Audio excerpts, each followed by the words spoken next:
Hello everyone. If you like what I'm doing here, please consider subscribing, liking, and commenting. It would really help the channel out quite a bit. Thank you very much. In a card game, aces and eights are known throughout the West as a dead man's hand. There's a good reason for it. And this is the story of how the hand got its name.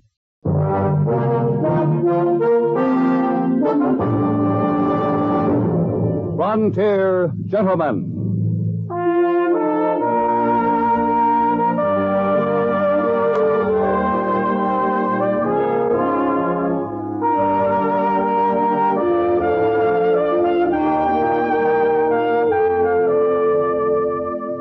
Herewith an Englishman's account of life and death in the West. As a reporter for the London Times, he writes his colorful and unusual stories. But as a man with a gun, he lives and becomes a part of the violent years in the new territories.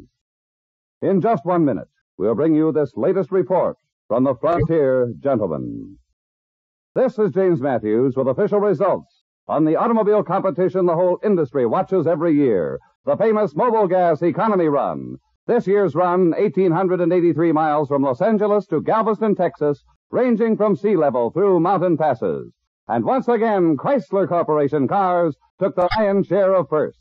Plymouth, Chrysler, and Imperial again this year for the second straight year, winning first place over all other cars in their class in the famous economy run. Imperial, by the way, was sweepstakes winner too, getting 62.7188 ton-miles per gallon. The forward look is a lot more than look. You get a better engine, brawnier brakes, torsionaire ride at no extra cost, and winning performance and economy in cars of the forward look from Chrysler Corporation. Take a drive this week in a car of the forward look. Plymouth, Dodge, DeSoto, Chrysler, or the triumphant Imperial. Drive one of America's performance winners from Chrysler Corporation.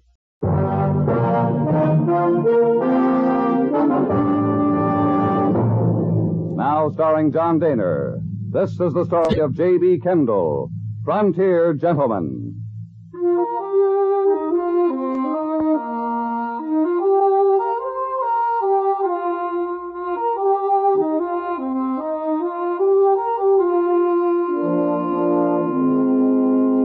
I left Fort Benton, Montana Territory, in a little river steamer called the Pride of the West. The journey downstream on the Missouri was a good deal faster than that which I had made coming up from St. Louis just a few months earlier. I decided to write some articles for the London Times on river travel in the American West. But the balmy weather, coupled with a feeling of complete indolence, made me put off all thought of work. Several days passed, and then we docked at Fort Pierre in Dakota Territory. I went ashore to purchase a new pair of boots, and it was in the store of an outfitter named Judd Scott that I first heard the name of Deadwood. Well, the left one might be a bit tight. Yes, right here, in the heel. Oh, she'll ease up, mister. Of course, I don't do much trade in ready-mades. If you had more time, I'd make you a real fine pair. Finest in Dakota Territory. Here, let me take it off. I'll try to work it out. So you're a newspaper correspondent, huh? Well, we've had 'em come through, but none from England. Must be pretty interesting, your line of work. Yes, it is. Quite. Too bad you ain't staying around these parts. Your folks back home would get a pleasure out of reading about things we got around here. You mean in Fort Pierre? Well, there ain't too much going on here. I guess you could write about Jack McCall, though. Try it on now. It should be better. Now. Jack McCall, huh? Used to drive a stage between here and Deadwood. Got some tall yarns to spin about Indians and the like. Go ahead. Take a walk now. Yes, I'd like to meet him. He's back in Deadwood now. How's that? That better? Yes, fine. Where is Deadwood? You mean you ain't heard of it? Oh, worst bunch of cutthroats and outlaws living in all the territories and the United States is in Deadwood. They even got Wild Bill Hickok out there. I hear tell there's folks wanting to put him up for marshal. Hickok? Yes, I've heard of him. Yeah, it won't take Wild Bill long to clean up, I can tell you. Deadwood, huh? Oh, You taking the boots? I'm taking them.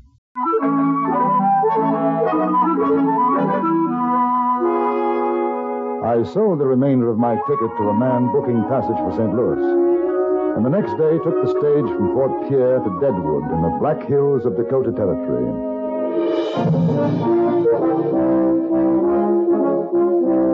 At the stagecoach station in Deadwood, I inquired after Jack McCall and was directed to Carl Mann's saloon. Even though it was Sunday, I was surprised to see that the place was practically empty. A hatchet-faced woman dressed in black was drinking alone at the bar, and I found McCall, a broken-nosed, sullen-looking man, sitting at a table playing a game of solitaire. Yeah, that's me. Who's asking to know? J.B. Kendall. What's your business, J.B. Kendall? Well, a gentleman in Fort Pierre mentioned your name. He runs the general store. Judd Scott? Yes, that's right.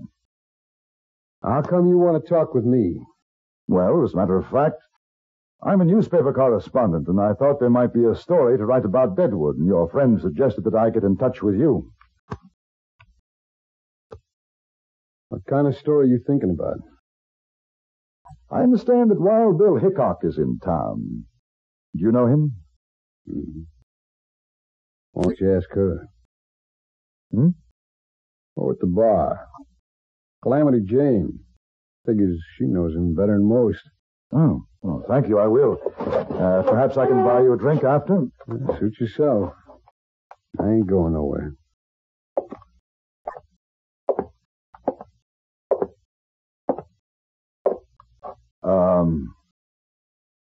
Miss Jane? You talking to me? Name's Calamity. Ain't no miss in it. Calamity Jane. I'm sorry. I'm J.B. Kendall. The gentleman over there mentioned that you are a good friend of Wild Bill Hickok. Who? Why, that ain't no gentleman. That's a stinking pig by the name of Jack McCall. You've been sitting with him. Don't foul up the air around me. Hit the trail, mister. I was hoping you could introduce me to Mr. Hickok. Hey, you English? Yes. Thought so. Knew an English feller down in Abilene. Wouldn't quit riding herd on me. Had to shoot him.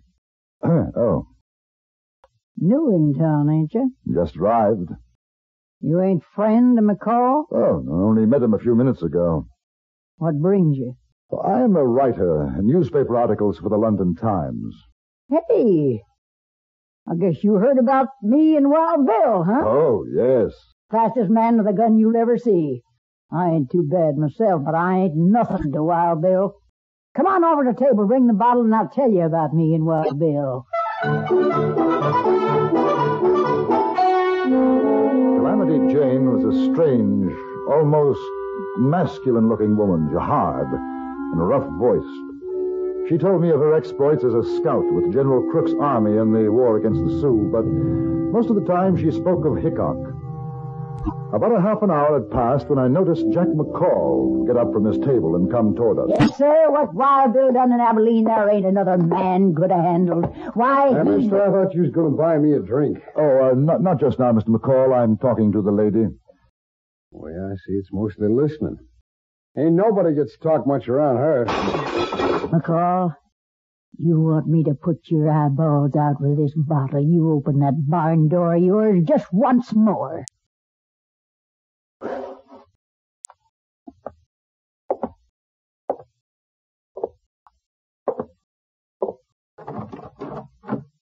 Kendall, you come on down to Boot Hill Saloon when you're through. I'll tell you the truth about that female polecat there in a windy frame. One of these days, me or Wild Bill's gonna pump that coyote full of lead. Except he ain't worth wasting a ball on. And all I know about him is that he used to drive the stage between here and Fort Pierre. Yeah, lost that job because he couldn't hold his liquor. He used to be a buffalo hunter till the feller he worked for caught him stealing hides. He ain't no good, that one, and his pals is worse. You ever run into Tim Brady or Johnny Varnes, you watch your step, mister. Them's two of the boys, along with McCall, that Wild Bill's going to run out of this town when he gets to be marshal. Where is Wild Bill now? He's up in the hills working on his claim. Him and his partner, Colorado Charlie. They ought to be back by tomorrow. He'd like to meet you, mister. Wild Bill always had a liking for you newspaper fellers. Well, what's your hurry? Sit down. We'll split another bottle. Thank you, but now I think I'd better get settled. Wash some of this Dakota dust off me. What a dude. All right, go on up to the hotel. Tell him Calamity Jane sent you, and if they don't give you the best room, I'll shoot up the place. The recommendation was most effective. I got the best room in the hotel. 2 hours later, in spite of Calamity Jane's warning, I wandered down to the Boot Hill Saloon. I was curious about McCall and what he might have to say about Calamity and Wild Bill Hickok. I found him there, very drunk. He was talking to a heavy-set man who was chewing on an unlit cigar. McCall greeted me as an old friend. Hey, what do you say, Colonel? You had enough of that female windbag, huh? Hey, Tim, this is the fellow I was talking about. Colonel's his name. Colonel. Hi. How are you? Tim Brady. I owe Mr. McCall a drink. I came down to settle my debt. Oh, that's real fine of you, Colonel. Oh, Jim Kennel's coming to Deadwood to write a story about Wild Bill Hickok, the new marshal of Deadwood. You go and get yourself a drink, McCall. Sure, Tim. Take a chair, Kendall. Marshal of Deadwood. I wouldn't pay no heed to what McCall says. Not when he gets too much whiskey in him. Did he say something? About Hickok being marshal. Oh, well, it's not particularly news. I heard that in Fort Pierre 5 days ago. Well, don't you believe it? Oh? Fellers around here, they don't want his kind. You go writing in your paper a thing like that, you're going to have to turn right around and write that it ain't true. He's not going to get the job? No. I tell you, he does a lot of ear greasing, like that crow-bayed mare, Calamity Jane. But all them things you hear is just a lot of brag. Hickok never plugged a man unless the feller's back was turned. I was down to Abilene when he dragged Gulch Bill Cole. This is the worst thing you ever seen. Shot him in the back. Then by mistake he goes and kills his own pal, Mike Williams. No, sir. Deadwood ain't gonna put up a man like that for marshal. You think so? Oh, I don't know. I suppose it depends on how many want him. Oh, well, there's a lot of them miners up to the hills. They're the ones. Figure he's a real big man. Heard all them crazy stories about it. You want to know what I think? I'd be very interested. I don't think he'd last 2 minutes as marshal before somebody shot the daylights out of him. Yes, your best thing for Hickok to do is get out of Deadwood and stay out. You see him, you tell him that.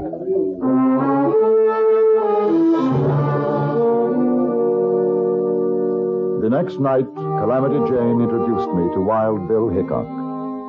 He looked older, more tired than I'd imagined him. As we sat in his room, I noticed that he blinked his eyes, rubbed them, and seemed quite nervous. Constantly glanced toward the door. Calamity had gone out to buy some food. Me and Colorado Charlie had a rough week up in the hills. Feels kind of good to get back. You ever done any mining, Ken? No. Well, have you ever had the idea to get somebody else to do the work for you? Well, what do you think of Deadwood? Oh, I haven't been here very long. Ain't much like London, I'll bet. No, it isn't. Well, do a little cleaning up like I did in Hayes City and Abilene. We're a right nice little town. When do you expect to begin as marshal? Any day now, the boys are getting things moving. I saw a man yesterday, Tim Brady. Brady? And he asked me to give you a message. Huh? The best thing for Hickok to do is to get out of Deadwood and stay out. Well, that's what he said, huh? Yes. You know why? They're afraid of me. They know what's going to happen after I get sworn in. I run them out, and if they don't run, we have a showdown. Brady and his pal Varnes ain't got stomach for that. I gather they're the somewhat unsavory element in Deadwood, is that so? Mister, you ain't just milking pigeons. Why, them miners up in the hills would be dead ducks for Brady and his gang if it weren't for me. This is the worst mining camp in the territory. Ain't been no law here since it started, and Brady don't want none. That's how come the miners want me for marshal. Protection. Well, I'm surprised he hasn't tried to get rid of you before this. That jayhawker knows what had happened to him in a shoot-up. He ain't likely to try nothing. A fellow like that gets somebody else to do his dirty work. Oh, it's only me, Bill. Put away the gun. I told you, Charlie, you ought to knock. Keep forgetting. This is J.B. Kendall. He's going to write a story about me for an English paper. Yeah, I run into Calamity down at Carl's place, and she told me. Nice to meet you, Kendall. And you, sir. My old pal, Charlie Utter. Colorado Charlie's good enough. Kendall's been talking to Brady. Oh, that's so. Rest your saddle, Bill. You make me tired standing.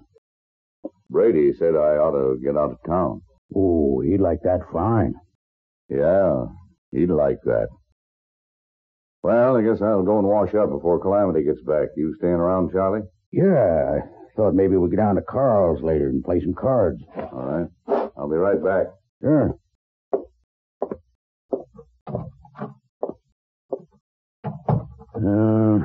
Got a lot on his mind, has Wild Bill. He ain't usually like this. He seems to have trouble with his eyes. Oh, you noticed, huh? I wouldn't want you to say nothing in front of Bill, but he's been scared he's going blind. Yeah, things sure don't seem like the old days. Oh, I gotta get these boots off. My feet's killing me.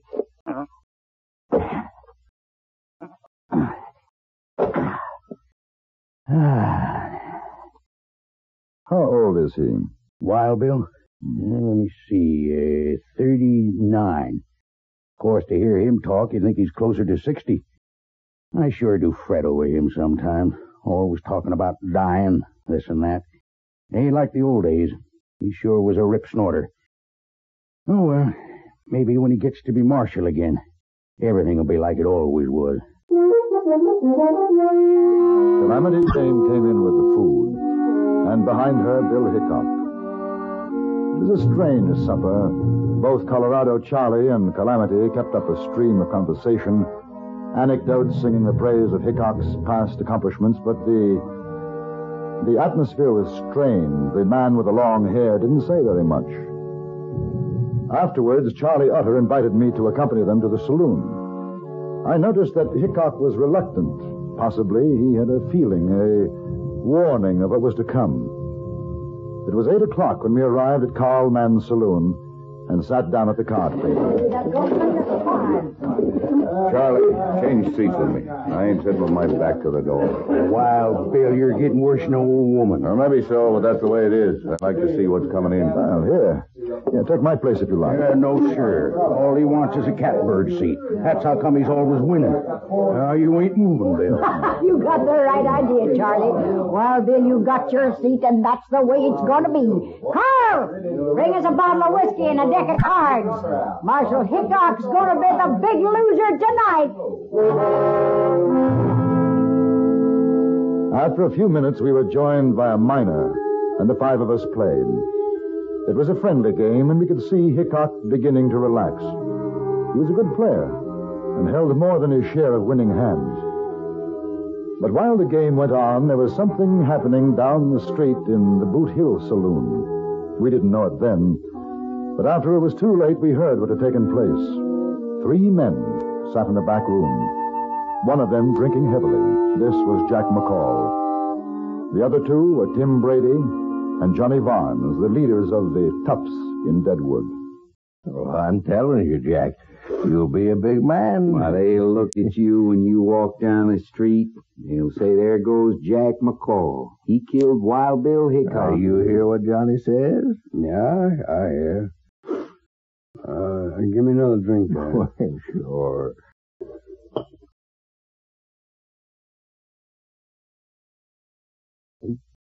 He's in Carl's place right now. You could get him easy. Oh, might not be so easy. Well, you ain't afraid, are you, Jack? No, I ain't afraid. No. No, I ain't afraid, but it just won't be so easy. Of course, we could get somebody else to do it. We just figured, Tim and me, we figured you was the man for the look, job. I ain't saying I won't You know do what it. we could do, Johnny? What? We could maybe get that newspaper feller, Kendall, to write something about Jack in his paper.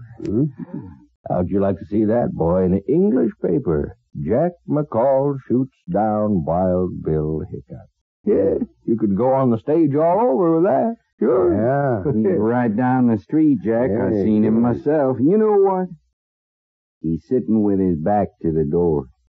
Now you listen. Just listen. How come if you was there, you didn't plug him yourself? Yeah, it ain't no use, Johnny. He don't understand. All right. No, wait a minute. I'm just asking, that's all. Now, just tell me how come. Because Calamity Jane and Colorado Charlie is with him. If they saw me, they'd know something was wrong. But not you, Jack. They wouldn't figure you drawing on Hickok. Yeah. That makes sense. That's all I wanted to know was why. All right. What do you say, Jack? Sure, why not? Sure. Give him a gun, Johnny. And don't you miss, boy, you hear?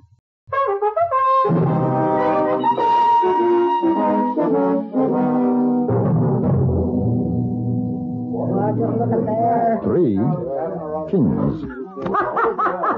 He beat you, Wild Bill. I mean, son of a gun if he hasn't. I had you pegged for no more than 2 pairs. Kendall ain't the best player I've seen, but he's sure a lucky one.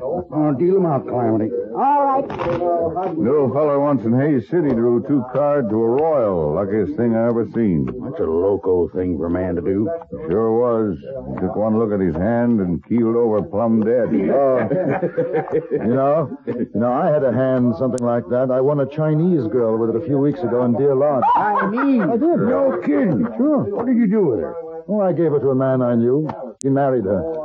Open for $1. Wait. Yes, I'm staying. Stay? Me too. I ain't proud. There. Cards? 3. Kendall? 2, please. Give me 1. Now, here's a man's going to drop dead if he pulls it right. How's about you, Charlie? 2. Dealer takes 3. Honest woman. That's one thing I ain't nor never hope to be. Your bet, Wild Bill. Well, I'll tell you, friends, I'm going to make this rough on you. $2. All right. I call. Not me. And I ain't dropping dead, neither. Well, I'll see you. I'm a sucker. All right. What do you got, Wild Bill? Prettiest 2 pair you ever seen. Aces and 8.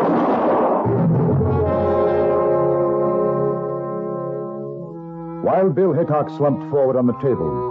He still had the winning smile on his face, and the cards crumpled in his tightening fist.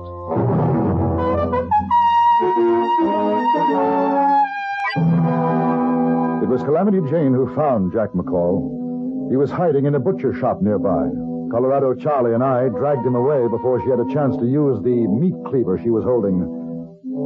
We found 6 cartridges in McCall's gun. The only one to fire was the first, the one that killed Hickok. The other 5 were defective. Before I left Deadwood, McCall was tried for murder, but Brady and Barnes must have chosen the jury themselves, because the final verdict was not guilty.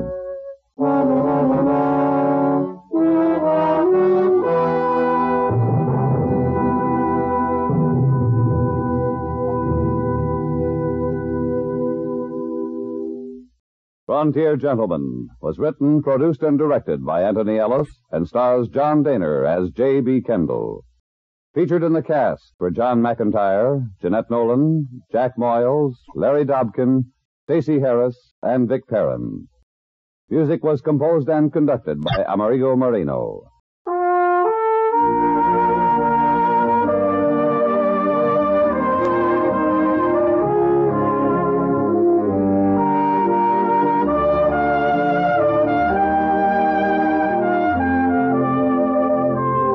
Join us again next week for another report from the Frontier Gentlemen. James Matthews speaking. This is the CBS Radio Network.